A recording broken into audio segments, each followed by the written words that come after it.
નમસ્કાર મિત્રો, હું છું અશ્વિનભાઈ સાવલિયા, સદગુરુ એગ્રો કેશોદ. આજે આપણે આવ્યા છીએ સોંદેડા ગામે, તારીખ 17/7/2025.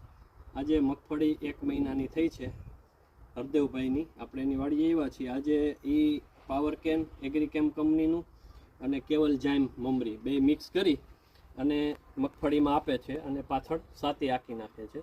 હવે આપણે મળીએ હરદેવભાઈને. હરદેવભાઈ, આ મગફળીની અંદર તમે કેટલો સમયથી આ વાપરો છો? હું આ 4 વર્ષથી કન્ટિન્યુ ઉપયોગ કરું છું.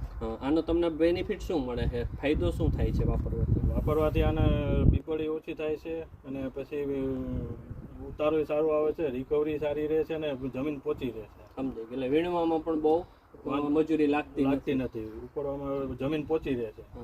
તો આનો તમને બેનિફિટ પૂરો મળે છે. તો બીજા ખેડૂતોને વાપરવું હોય તો તમે ભલામણ કરી શકાય? બહુ સારું છે અને વાપરવા જેવું છે. એકવાર અનુભવ કરશો તો ખ્યાલ આવશે તમને. પાયામાં તમે કઈ ખાતર આપો છો કે આજ આપો છો? આજ આપું છું, કોઈ પાયામાં ખાતર આપતો જ નથી. ચાલો નાખે છે, જોઈએ આપણે.